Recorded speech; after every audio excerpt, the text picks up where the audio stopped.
Good evening, everyone, or at least it's evening here in the US as we're recording. How are you doing, Philip? I'm good. I'm good. Thank God. How are you doing? Doing well, thank God. So we're back again for another episode of the Old Believers podcast here at Liturgia. I wanted to offer an apology to our listeners for the delay since our last recording. Um, Life gets in the way sometimes and keeps us busy, and we're not able to record as often as we would like, but we wanted to try to come back and give another episode today for our few viewers and listeners who stick with us. So, today, our last episode, we spoke about Patriarch Nikon, after whom the reforms are often named. But today we're going to go into another figure of the reforms, which is Tsar Alexei, or sometimes in English you will see it Tsar Alexis the First, who was one of the Romanovs, who was Tsar at the time of the reforms. A lot of the information that we will be discussing today is from Dr. Paul Meyendorff's book, Russia, Ritual and Reform, which gives a good bit of information about the Tsar. So, the Tsar is born in 1629, and he accedes to his father's throne in 1645 at the age of 16.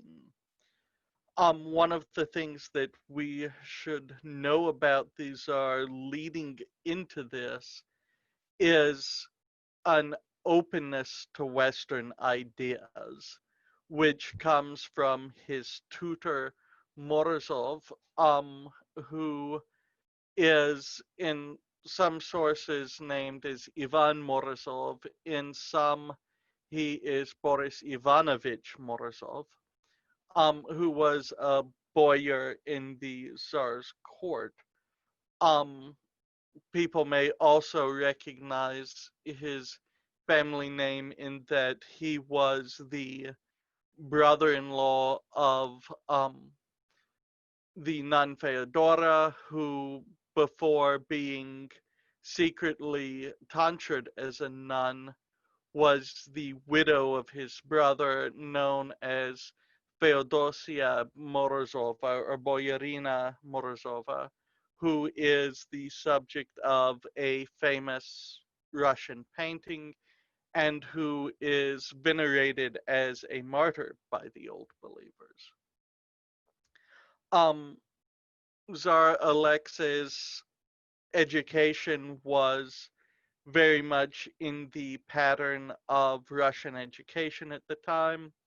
Much of his learning when he was learning to read was on church books, from the Orologion, from the Octoikos, the Triodion, which was how most Russians who learned to read at the time learned to read.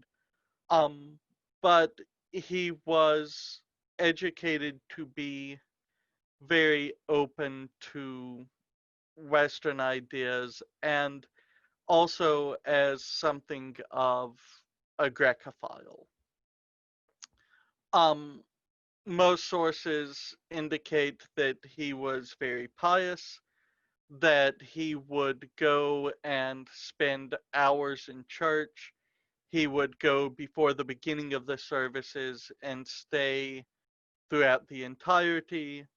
Um, a visiting hierarch from the Middle East wrote of him that he would go to the churches in the city on their patronal feasts and attend the services in the city's churches, and there were so many that this meant most days he spent hours in church.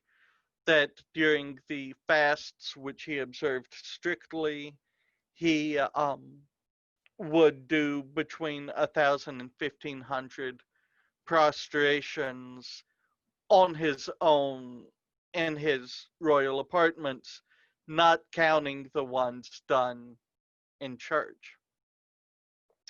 So we're given this idea of, even though he is very open to Western ideas in a way that will be carried out even more in his son who succeeds him, Peter the First, better known at times as Peter the Great. Whether he was truly the Great is up to interpretation. Um, is tempered by the traditional piety that the Tsar has. Um, we do see that he is, unlike some at the time, very open to the Greek world and considers um, Orthodoxy to be alive in the Greek world. And so for him, there is no doubting the faith of the Greeks. It is under him that much of Kiev and Rus is united to Muscovy. Before now, they had been two separate kingdoms. They are now being united. And so coming in with that is some of the ideas of Saint Peter Mogila, who had led liturgical reforms in Kiev and whose short catechism was taught to Tsar Alexis. So coming into this and coming with the idea of Muscovy as the third Rome, Tsar Alexis very much wanted to position himself as the emperor of all of the Orthodox. And as we alluded to in our last episode, this meant reaching out and wanting to unify practices so that the Orthodox in other areas would be more willing to accept him. Because he did have the dream, which ended up not being realized and not even really being attempted because of conflicts with Western powers, of freeing the former lands of the Byzantine Empire, the East Roman Empire, if you prefer, and freeing the city of Constantinople. And he wanted, when he did that, for the Russians to be accepted as Orthodox, fellow Orthodox Christians. So, according to Professor Meyendorff, he already had the reforms in mind before Patriarch Nikon was ever elected. And he wanted to bring the reforms, or bring the Russian practices into line with the Greek practices. Um, and we can debate about it, and with the scholarship we have today, we can maybe know a little more about it. But there's no indication that suggests that the Tsar wasn't sincere in his belief that the differences in the books were corruptions and innovations that had crept in, and that the Greeks had preserved the earlier traditions. And there is a certain sense in which the Russian mind at the time, and even still to a certain degree today, being so different than the Greek mind, they just assumed the Greeks thought like they did and would want to preserve everything without drastic change. Whereas the Greek liturgical mind always saw that opportunity for liturgical development, which allowed the books at the time of the reforms as used in Greece to potentially be different than what they were at the time Orthodoxy was introduced in Russia. So you have Tsar Alexis, who had tried to start some of the reforms under Patriarch Joseph, who was Patriarch Nikon's predecessor, and Patriarch Joseph rejected the reforms. And so we spoke last time about perhaps Patriarch Nikon having kind of gotten in over his head, so to speak. And with that, we can see that, according to Professor Meyendorf, probably part of the reason that Patriarch Nikon was chosen as patriarch was precisely because he was willing to go along with the reforms that the Tsar wanted to do. And so there is an element in which, for the Tsar, the reforms very likely did have a sincere religious component to them. They were also about political power and political influence. How does this line up with what you've seen in your own research, Philip? What you're saying is the same things I found. Um, I would like to go back to the start of what you said and his influences when he was young, uh, because as you said, he became the Tsar when he was only 16, and he was very much influenced by Morozov. In my own research, I found that de facto the first years of the Tsardom of Alexei, it was Morozov who was the real Tsar because of his influence over the young Tsar.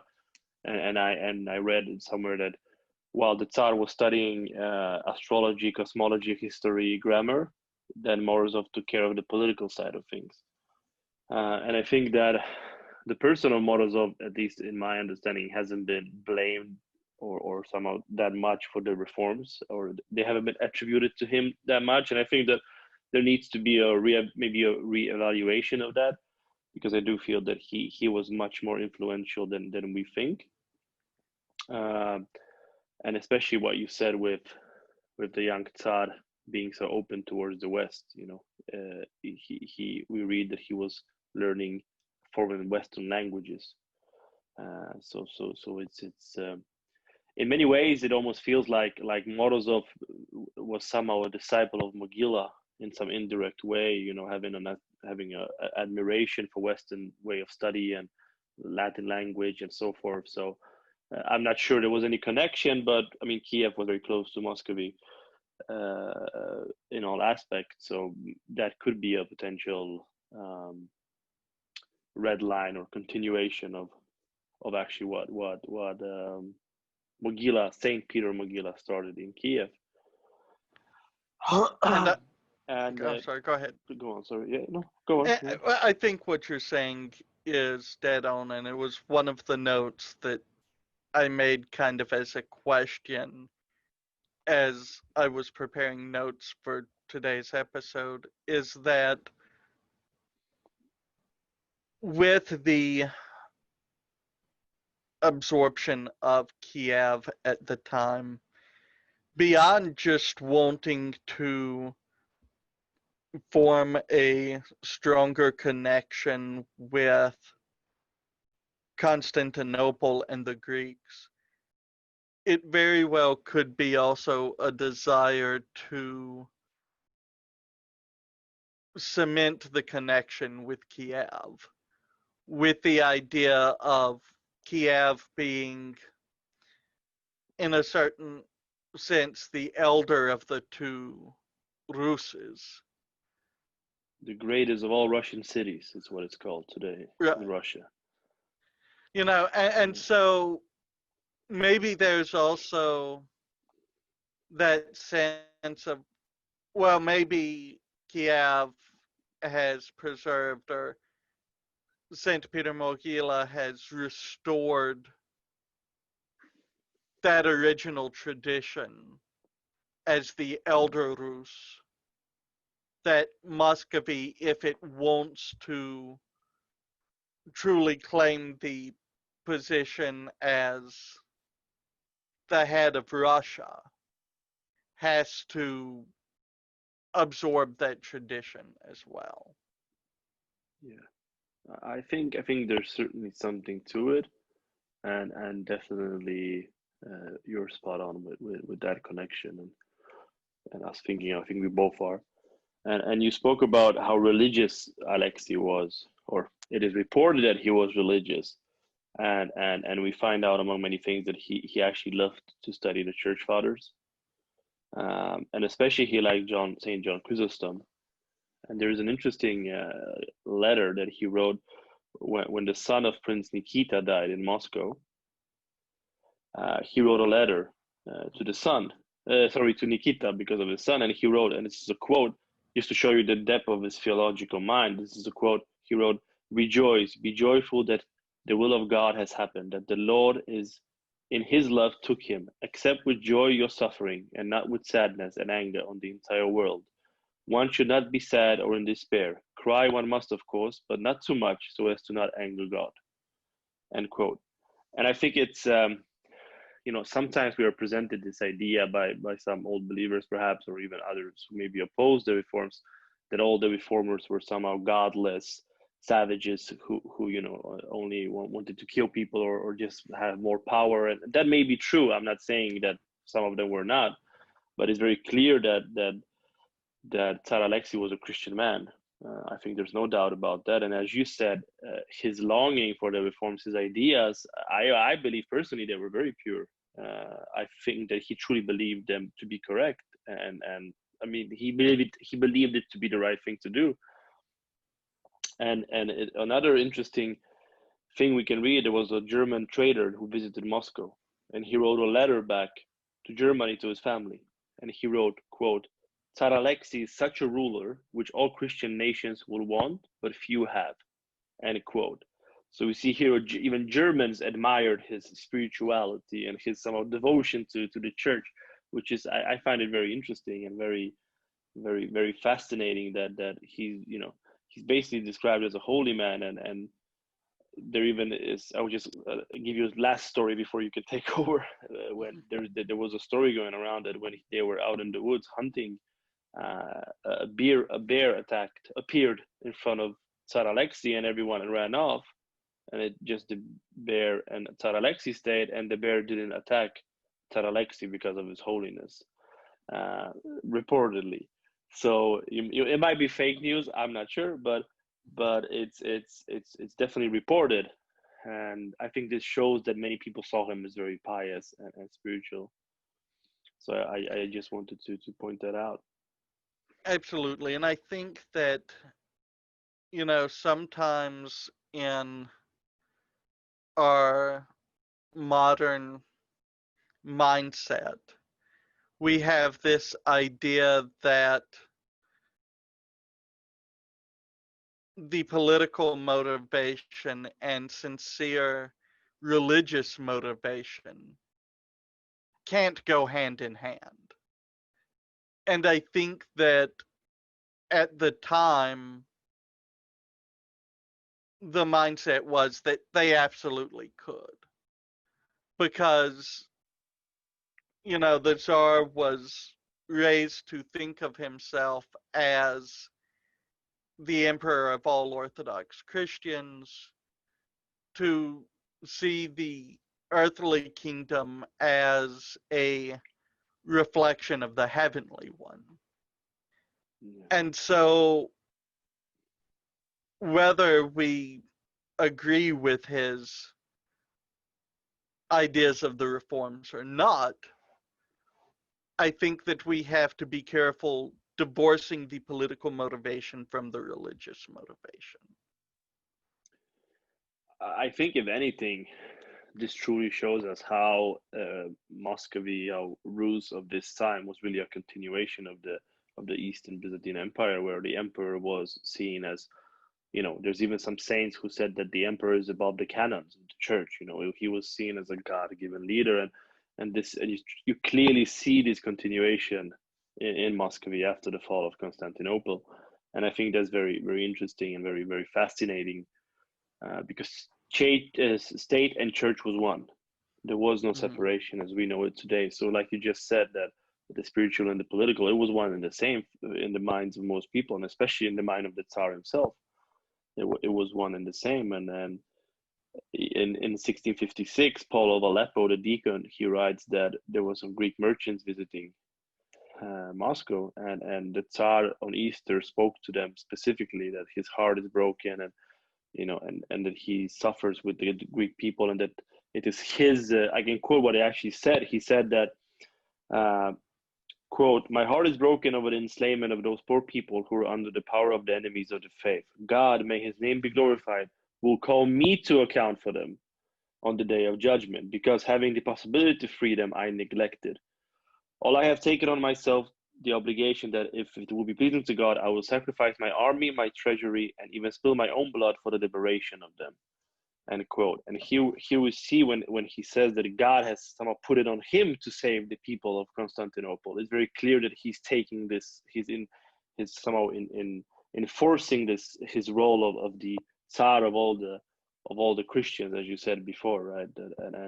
And then of course he didn't do it, and Meyendorff writes that it's because he was too busy with wars with Poland and Sweden. That's basically what he said. But it's very interesting, and also the fact that a conclusion I came to myself was that perhaps he didn't want to restore the Byzantine Empire, because if he did, then he would lose power, right? Mm-hmm. Russia would be degraded again to the second place. So perhaps, maybe this is a bit evil of me, but perhaps he simply didn't want it to be completely resurrected. Maybe he wanted it to depend on Muscovy. I think that's plausible. I'm not sure. Well, and I mean, it could very well have been sure, we're going to liberate it from the Turks, but it will then be under Muscovy. Yeah, or something like that. Yeah. Um, but I mean, while saying all of these positive things about the Tsar, we do have to remember there are some negatives as well. Um, Again, whatever your views of the reforms are, it was under Tsar Alexei I that you began the persecution of the old believers, of imprisoning them, exiling them, burning them at the stake. Um, we mentioned um Feodora earlier, or Boyarina Morozova, who she and some of her companions were imprisoned and starved to death um because of their support of the old believers.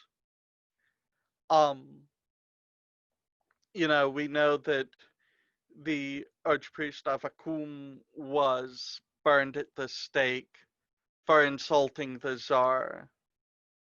Um and so we should in my mind, definitely have reservations, to put it lightly, about such activities, to have concerns about these ways of treating the people in his empire. Because at this point, Russia really was becoming an empire. And so, I think that's something that we have to keep in mind as well. Yeah, I agree, and we are not somehow here trying to take a side or promote one side. We are more trying just to say what we have found, and the different opinions, and a comparison I often think of when I think about Tsar Alexei, and if you read about his life, and for those who are familiar with the Union of Brest and the figure of Bishop Joseph Atkuntsevich, who's a saint in the Roman Catholic Church. And if we read Roman Catholic sources, we read the same things as about Tsar Alexei from positive sources, saying how holy he was and so forth.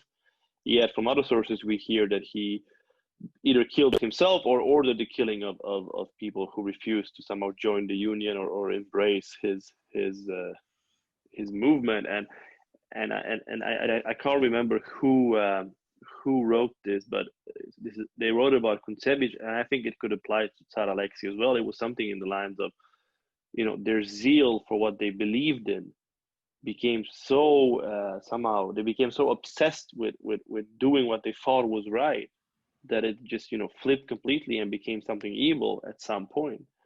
Because like you say, I mean, we both believe, I think, that he was raised Christian. He knew you shouldn't kill, right? But at some point, this had just flipped and became a extreme in the bad sense, and which led, of course, to because people will say, oh, but the Tsar himself didn't kill them or whatever, and that's completely true. But also, especially when it comes to Avakum and Morozova, they were so well known. He had to have known about their faiths. It couldn't have been that they were starved somewhere in Siberia without him knowing. So I think, and this is just a fact. This is as as clear as it gets, in my opinion. And then, of course, some people will argue, but it was the times. It was different. People slaughtered each other, and yeah, sure, that's also true, right? But still, that doesn't justify what he did, or what he allowed to happen, at least. So I think it's good, important to remember that. And of course, among all believers, he's seen as the worst of offenders. But interestingly enough, I still think that Patriarch Nikon gets more. I mean, it seems like they give more responsibility to Patriarch Nikon than they actually do to Tsar Alexei, which I think is a surprise, because I have never found any indication that Patriarch Nikon ordered the killing of anyone or supported the killing of anyone. Well, I mean, it's only after he leaves and goes to a monastery that the killing starts, because it's after the council of 1666, 1667 Yeah. that the killing begins. So Yeah. So one might even say that he had nothing to do with the killings, yet the reforms are named after him. And usually, I mean, Nikonian reforms, and I think he's usually seen as the. But that's maybe perhaps because he's the religious leader. I'm not sure why, but it's just well, interesting. and the fact that he is, once he goes to the monastery, he backs off of the reforms to a large extent, whereas the Tsar continues to push them and push them more fervently. So it really feels like these almost should be called the Alexian reforms Sure. rather than the Nikonian reforms. Yeah, I agree. And just now, when you said, I came to think of the fact that when you said that he enforced them, and he did that because he trusted the Greeks, and this goes back to his education, right? He trusted them, that they were fully Orthodox and they were the bearers of the ancient truth of the faith. And when they said something was wrong, he saw it as life and death because he thought perhaps that it was heretical what was being done in Moscow. So maybe we should even call it the Greek Alexian reforms of Muscovy, you know? Well, and one of the things that one criticism that is often leveled at old believers is that they make everything into dogma. The wearing of a kalamafi What's is a kalamafi? You have to dogma. explain to Uh, our English speakers. it is the Greek kind of stovepipe hat that Greek clergy wear that becomes the cylindrical kamilavka in Russian practice, or the wide-sleeved raso or riasa. These sorts of things become dogmatic, and there's a tendency to level the charge at old believers of, look, they turn everything into dogma. But the reality that we have to face is that at this time, all of these details were dogmatic to the Russian mindset to begin with. And they were just as dogmatic to Tsar Alexei and to Patriarch Nikon as they were to the old believers, or to who would become the old believers. But the difference is that the Patriarch and the Tsar saw it as, we've gotten these dogmatic details wrong because our books have been corrupted, and therefore we have to go back to the contemporary Greek books, which surely have been preserved and haven't changed in any detail since the faith was given to Rus. Yeah, and I think that this shows us and presents to us I would say personally the mistake at this time in Rus that presumed that rites were equal with dogma. And I think that just shows the overall situation because you had Stoglav 100 years earlier, which started this whole mess, you might say, with them saying that some rites were dogmatic, and then it just continued, spiraled out of control, you might say, simply because of rights. Because for some reason, those 500, 600 years that Rus had the faith, they didn't experience any bigger changes. I think that's rather clear. While the Greeks, for various reasons, because of persecution, because of this and that, it evolved. It was living somehow. It wasn't static. Whatever one thinks of one or the other, it doesn't really matter. It's just how it was. Mm-hmm. And then you had this clash, like, we have changed, you haven't, boom, like who's right, who's wrong? How do you find out in the 17th century who's right, who's wrong? I mean, you have, it's not like you Google it. So I think this also presents to us the almost Pharisaic danger of being too attached to the right.